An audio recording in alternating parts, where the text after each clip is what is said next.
Bonjour, nous sommes en 2014 dans le site de l'Institut Docteur Angélique dans une série de vidéos consacrée à la théologie mystique, c'est-à-dire à l'étude de la façon dont l'amour se révèle, à travers en particulier l'Évangile selon saint Jean.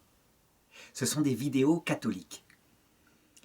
Et je voudrais aborder aujourd'hui ce que l'Église catholique a qualifié de cinquième mystère glorieux. Il concerne la Vierge Marie, et il n'est pas explicitement rapporté dans l'Écriture. Il s'agit du couronnement de la Vierge Marie comme reine du ciel et de la terre, reine de l'univers. Alors, c'est un titre qui fait beaucoup parler le monde protestant, qui, évidemment, le critique en disant « Mais regardez, il y a même un texte de l'Ancien Testament qui dit que un tel titre s'est appliqué à une déesse, à une idole païenne. » Et donc qui reproche à l'Église catholique d'être tombée dans le paganisme. Évidemment, le titre de Marie, reine de l'univers, n'a rien à voir avec cet ancien paganisme. Et nous allons essayer, avec l'Écriture sainte, de voir si c'est quelque chose de légitime et dans quelle mesure ça l'est, aussi bien dans l'Église catholique que dans l'Église orthodoxe. Ça veut dire dans les églises fondées par les apôtres. Alors, premier point, quelle est la valeur théologique de ce titre ou dogmatique? Eh bien, je dirais que le Concile Vatican II, pour la première fois, l'établit avec un ton extrêmement solennel de la part du pape Paul VI, qui signe un des documents de Vatican II de la manière suivante. La Vierge Immaculée, préservée par Dieu de toute atteinte de la faute originelle, ayant accompli le cours de sa vie terrestre, fut élevée, corps et âme, à la gloire du ciel, et exaltée par le Seigneur Jésus comme la reine de l'univers, pour être ainsi plus entièrement conforme à son Fils, Seigneur des Seigneurs, victorieux du péché et de la mort. Alors, quelle est la valeur de cette doctrine?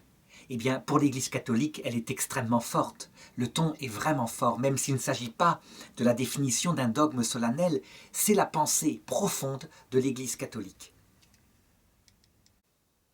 Alors, quelle est l'autorité de ce texte? Ça veut dire, est-ce qu'on est sûr que la Vierge Marie a été couronnée après son Assomption, reine du ciel et de la terre? La réponse, pour la foi catholique, absolument. Je dirais même que un texte comme celui-ci a la même autorité infaillible que les deux autres canaux de la révélation, qui font un d'ailleurs, puisque la révélation vient de Jésus-Christ et est rapportée par l'Esprit Saint. Le premier canal de la révélation, c'est la tradition, donc l'Esprit Saint qui vient dans le cœur des apôtres, des évangélistes, des écrivains de l'Écriture, et qui leur inspire. Ce qui ensuite a été mis dans le deuxième canal, qui est dépendant du premier, l'Écriture sainte. L'Écriture sainte étant en elle-même un canal mort, coupé de l'auteur, mais vitalisé par l'Esprit Saint, même jusqu'à maintenant, quand les chrétiens lisent l'Écriture. Évidemment, difficile de distinguer ce qui vient de la pensée d'un homme et ce qui vient vraiment de l'Esprit Saint, qui sans cesse vient dans le cœur des chrétiens pour leur rappeler tout ce que le Seigneur a enseigné. Eh bien, pour justement distinguer petite tradition humaine avec un petit t et grande tradition venant de l'Esprit Saint, eh bien, le Seigneur Jésus a institué charismatiquement, par sa puissance, un ministère infaillible pour discerner le vrai et le faux dans la doctrine du salut. C'est le ministère du successeur de Pierre, le pape, qu'il a nommé par ce nom, non seulement parce qu'il disait la vérité concernant le salut quand il était dans son rôle, mais aussi comme personne. Eh bien, dans le Concile Vatican II, on peut dire que le pape Paul VI, successeur de Pierre, a utilisé ce charisme. Donc nous savons que la Vierge Marie est devenue reine du ciel et de la terre, reine de l'univers. Alors maintenant, il faut tout de même trouver dans l'Écriture, et à la lumière de ce que dit saint Jean l'évangéliste, nous sommes en théologie mystique, si c'est une doctrine qui est présente. Donc la doctrine de la royauté avec le Christ. Eh bien, il y a un texte précis qui semble répondre à cette question. C'est en Matthieu chapitre 20, à partir du verset 20. Voilà l'histoire. Parmi les apôtres de Jésus, il y avait les deux fils de Zébédée, Jacques et Jean. C'étaient des garçons très jeunes et extrêmement énergiques, au point que Jésus les avait surnommés les fils du tonnerre.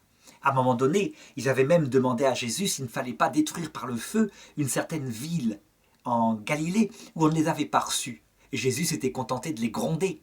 Bref, ils étaient pleins du feu de la jeunesse. Et un jour, voilà que leur mère vient vers Jésus, se prosterne à ses pieds. Et ils étaient là à côté, tout timides.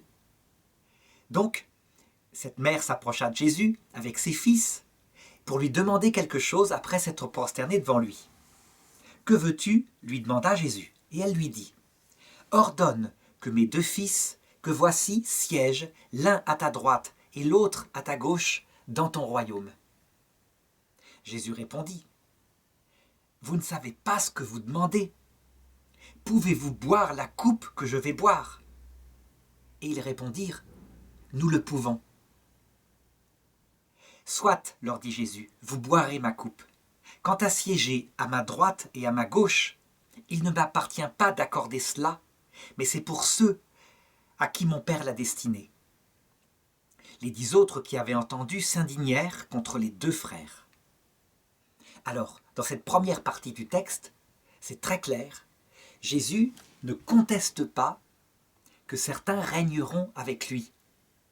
Il y a même un texte encore plus précis, je dirais plus fort, où saint Paul dit, c'est en 1 Corinthiens chapitre 6 verset 2, où il confirme cette parole de Jésus en disant « Ne savez-vous pas que les saints jugeront le monde ? Et si c'est par vous que le monde doit être jugé, êtes-vous indigne de prononcer sur des riens ? Vous ne savez pas que nous jugerons les anges, à plus forte raison les choses de cette vie. » Donc apparemment, saint Paul annonce que les hommes, les saints, seront non seulement, je dirais, rois avec Jésus, à côté de Jésus, mais qu'ils seront juges avec Jésus. C'est quelque chose d'extrêmement fort.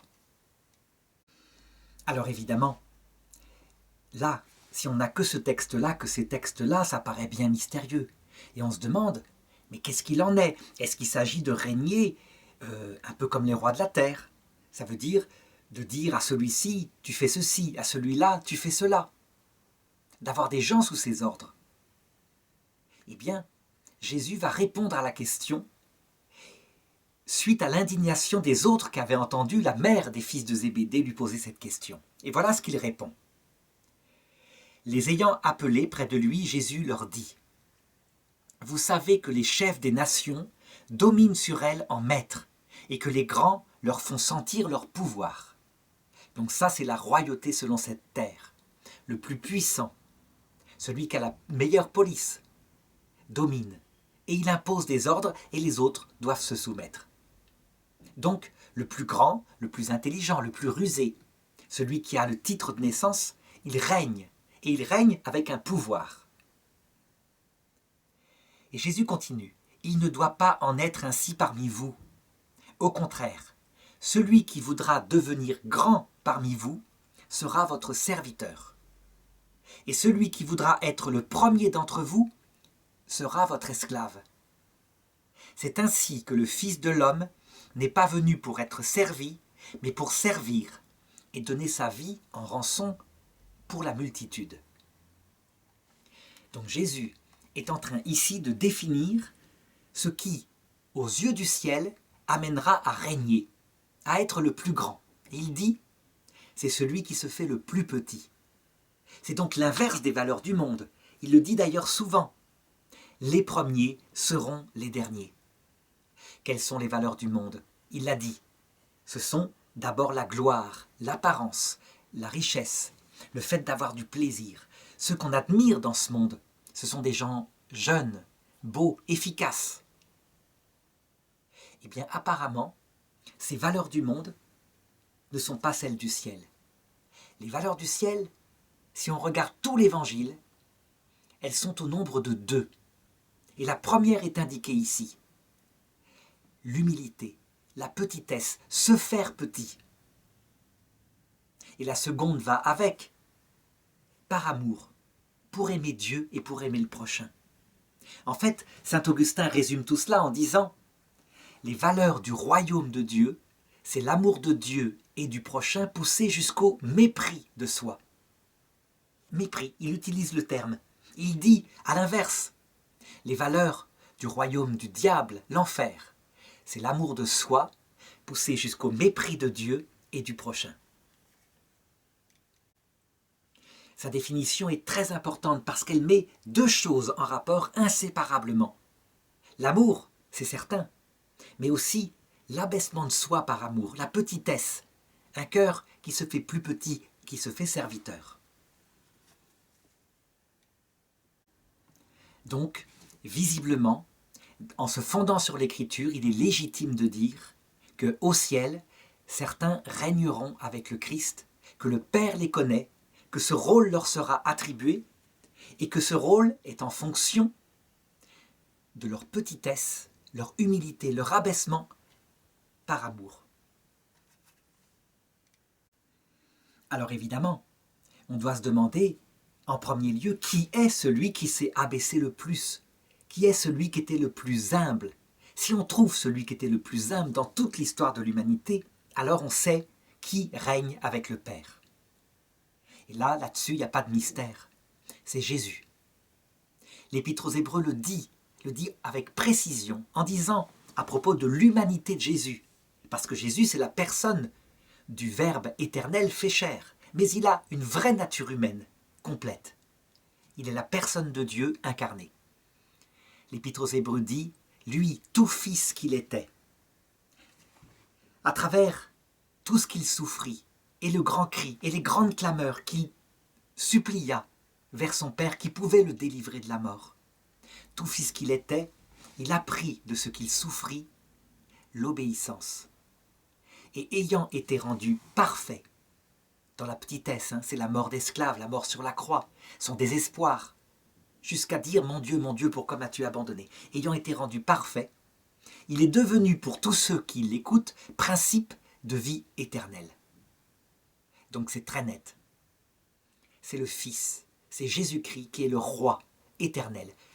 Parce qu'il s'est fait tout petit, qu'il a aimé jusqu'à la mort et une mort d'esclave, il a reçu du Père véritablement la royauté dans l'éternité. Et cette royauté, il l'a tout entière remise au Père, ce qui est logique puisqu'il est tout petit. Et là, on voit cette relation de la Trinité. Le Père remet tout au Fils, donc se fait plus petit que le Fils, et le Fils remet tout au Père, réciproquement. Ils sont dans une infinie et éternelle relation de kénose, d'abaissement, d'exaltation de l'autre. Et donc, Dieu au ciel, je dirais, est le plus grand que nous. Non pas parce qu'il est tout-puissant, mais selon l'ordre de ses valeurs, parce qu'il est le plus petit, le plus humble. Et c'est bouleversant. C'est la qualité que révèle Jésus avec l'amour à la croix, cette qualité qui est le deuxième secret du cœur de Dieu. Donc le sang, c'est l'amour, c'est le premier secret, et l'eau qui sort du cœur du Christ, c'est l'humilité, la kénose, et c'est le deuxième secret.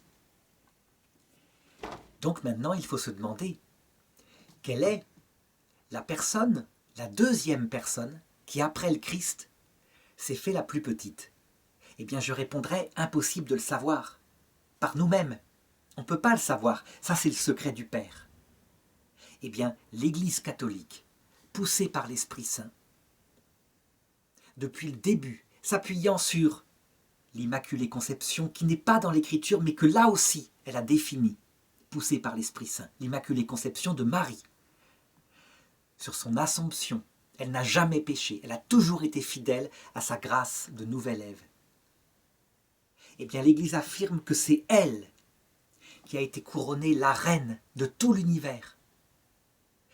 Et l'Église ne précise pas plus. Mais nous savons ce que ça veut dire. Elle est, et personne ne l'a su durant son vivant, ça ne s'est su que donné par l'Esprit Saint après son départ, elle est la personne qui a réalisé, la personne humaine, qui a réalisé le plus l'abaissement de soi, par amour. Il n'y a pas d'autre personne qui peut l'atteindre. Si on pouvait comparer son abaissement, qui a fait qu'elle est la plus grande au ciel, c'est comme le soleil par rapport aux étoiles. C'est unique. aucun retour sur elle-même, au point qu'elle ignorait même qui elle était. Évidemment, l'objection qu'on pourrait voir chez les protestants est de dire « mais elle n'a jamais pu demander d'être reine, c'est pas son style alors. Elle ne peut pas faire comme les fils de Zébédée, ou comme la mère des fils de Zébédée, donne-moi de régner à droite et à ta gauche au ciel. » Bien sûr que non, jamais elle n'a demandé cela. Elle est arrivée au jour de sa mort et avec son Assomption en ignorant totalement son propre mystère, sa propre perfection. Elle a même, parce que elle est morte dans un acte d'amour, d'après la plus profonde tradition. Puis, 3 jours plus tard, Jésus lui a rendu son corps. Elle a même dû subir les attaques du démon qui lui a dit « Tu as devancé l'heure. » C'est quoi cette façon de mourir comme ça, toi qui es Immaculée Conception? Elle ne devait pas mourir. Elle avait la même grâce qu'Ève. Et donc elle s'est abaissée immensément. Elle voulait voir son fils, le petit strapontin, le dernier. Et c'est à ce moment-là que, en lui apparaissant, le roi de l'univers, avec les marques de ses clous, lui qui est le plus petit, il lui a révélé son propre cœur, il l'a exalté. Avec la cour céleste tout entière, ils étaient là en admiration, encore scandalisés par cette attaque ridicule du démon qu'elle avait subie dans le passage de la mort. Comme tout homme, elle a subi ce que tout homme subit. Et donc tout le monde, tout le ciel, les anges, les archanges, ont reconnu en voyant son âme qu'il n'y avait jamais eu personne plus petite, ce qui était la valeur que Dieu aimait. Parce que elle était la plus petite, dans sa souffrance, s'était creusé dans son cœur des abîmes de place pour recevoir Dieu et la vision béatifique. Parce qu'elle n'attendait que Dieu, l'amour qu'elle avait pour lui était un élan que jamais on n'avait vu dans l'histoire de l'univers. Jamais chez un ange, un séraphin, un chérubin. Et c'est ainsi que les deux conditions qui permettent à Dieu de se donner dans la vision béatifique étant parfaitement réalisées, elle est la femme qui réalise cela. L'autre personne que Jésus appelle femme pour l'honorer de ce titre parce qu'elle réalise les choses grandiosement, c'est Marie-Madeleine. Sauf que Marie-Madeleine part du péché, Marie part de l'absence totale de péché et de l'ignorance qu'elle est sans péché. Et donc elle a vu face à face la Trinité, comme jamais. Il l'a exaltée, et le ciel tout entier, en disant simplement, c'est ça la royauté de Marie, tout ce que tu demanderas pour le salut de tes enfants qui sont sur terre et dans le purgatoire, tout ce que tu demanderas, nous le ferons.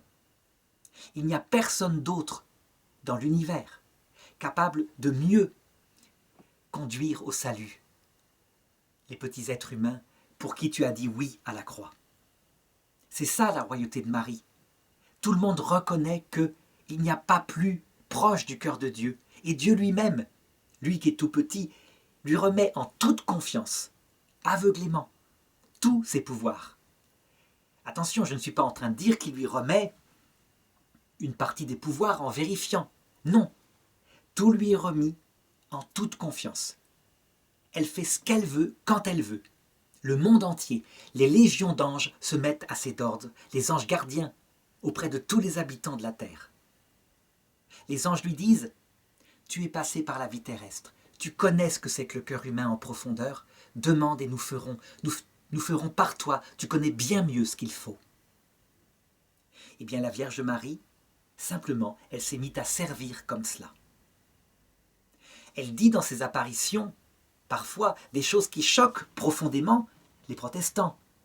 Par exemple, apparition de Fatima, 1917, reconnue par l'Église catholique, Lucie lui demande de guérir certains malades. Et elle dit « J'en guérirai certains, mais pas d'autres, parce que je ne me fie pas à eux. » Grand scandale en disant « Mais elle ne peut pas guérir personne, elle n'est pas Dieu. » Et ils ont raison, elle n'est pas Dieu. Le dogme de l'Église catholique, elle le maintient mordicus face à une hérésie récente sortie au Canada qui disait finalement elle est Dieu. Non, non. L'Église a dit elle n'est qu'une personne humaine. tout humble, tout aimante, mais elle est une personne humaine. Elle n'est pas Dieu. Pourquoi peut-elle dire alors j'en guérirai certains? Parce que elle est l'épouse totalement unie à Dieu. Ça ressemble un peu à la reine épouse bien-aimée d'un roi tout-puissant, qui ne veut pas régner par lui-même tellement il veut que son épouse, ça passe par elle, et ses enfants. Alors, il lui donne tout pouvoir, et il ne regarde même pas. Il est d'accord à l'avance, il sait qu'elle ne fera que sa volonté, parce que elle ne fait réellement que la volonté de Dieu. Donc, on peut dire qu'elle n'a même pas à demander à Dieu. Si elle dit que celui-ci, il faut le guérir, alors, tout de suite, les anges, si c'est juste un prodige qu'il faut, agissent. Dieu lui-même est à son service et il agit. Quand je dis à son service, c'est parce que Dieu est le plus petit. Et parce que la Vierge Marie est au service de Dieu, finalement au ciel. C'est une concurrence de royauté par la petitesse. Et c'est ce qui fait le paradis. Alors évidemment, avec une telle description, on pourrait se dire, mais il exalte la Vierge Marie, c'est terrible, et les autres? La petite Thérèse de l'Enfant Jésus, docteur de l'Église catholique, répond à cela. Elle dit, on exalte souvent la Vierge Marie avec des hauts et des A, sa grandeur, sa sainteté, son humilité infinie, au point qu'elle en devient presque désincarnée.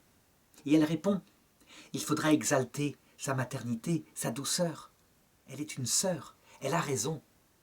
La royauté de Marie n'est pas du tout quelque chose qui écrase la royauté de ceux qui arrivent au ciel et qu'elle donne à ses enfants. Ça veut dire que Marie est reine, mais tous les saints du ciel reçoivent la royauté sur le domaine dont ils sont chargés de gérer. Par exemple, imaginons une grand-mère qui arrive au ciel et qui rentre au paradis, peut-être en passant par le purgatoire. Eh bien, elle reçoit la royauté et la capacité de diriger ses petits-enfants comme un ange gardien pour qu'ils aillent vers le salut. Et elle le fait en toute liberté, elle est reine aussi. Parce que, étant entrée dans la vision béatifique, elle reçoit de Dieu toute la confiance. Elle fait ce qu'elle veut.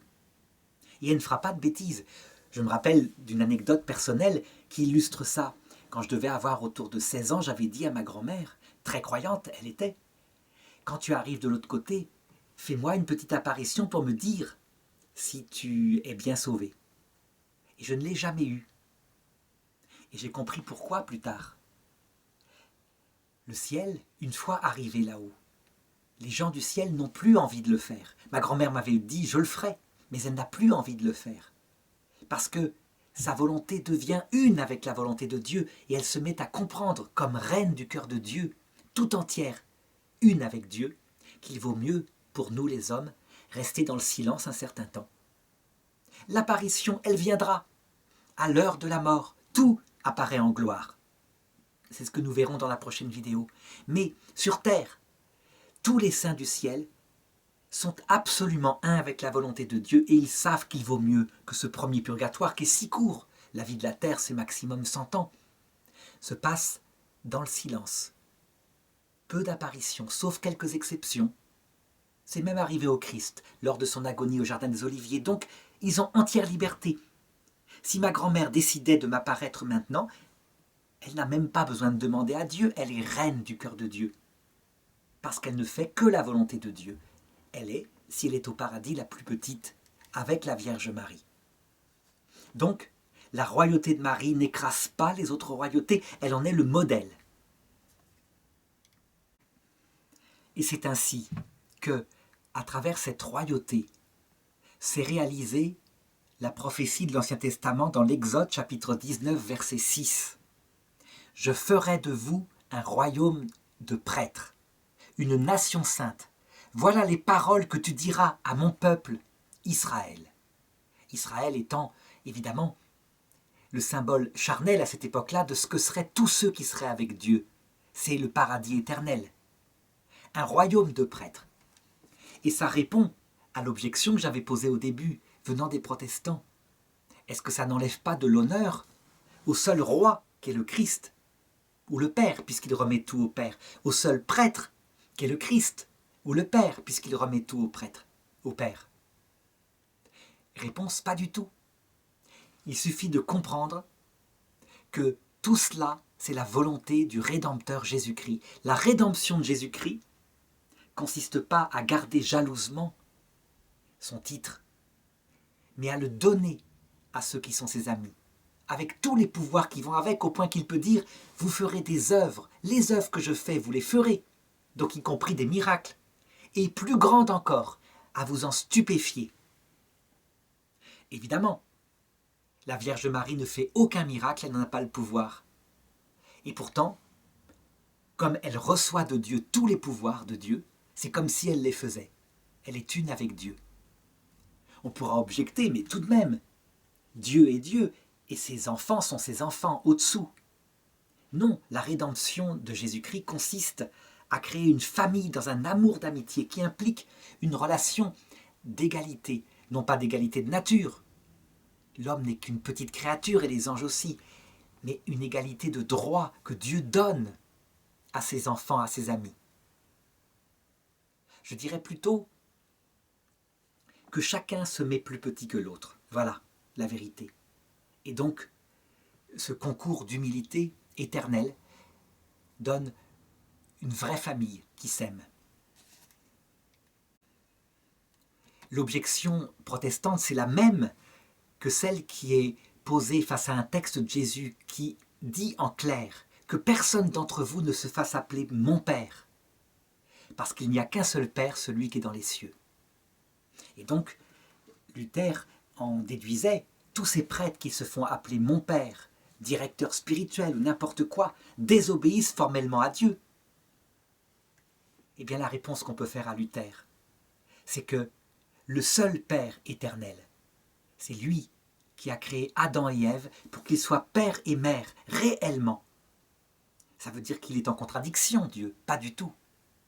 La vérité, c'est que la paternité physique et d'éducation d'Adam et Ève, et la paternité spirituelle des prêtres, des pasteurs, etc., des directeurs de conscience, ne vient que de Dieu. Le seul père, comme cause première de toute paternité, c'est Dieu. Ça ne veut pas dire que les autres ne sont pas pères, ce texte-là. Sinon, il n'aurait pas créé lui-même la paternité. Ça veut dire qu'il donne, lui, généreusement, la paternité physique et spirituelle à ses enfants. Si cette parole devait être appliquée matériellement, alors les enfants naîtraient dans des choux et dans des roses. Parce que Dieu serait le seul Père.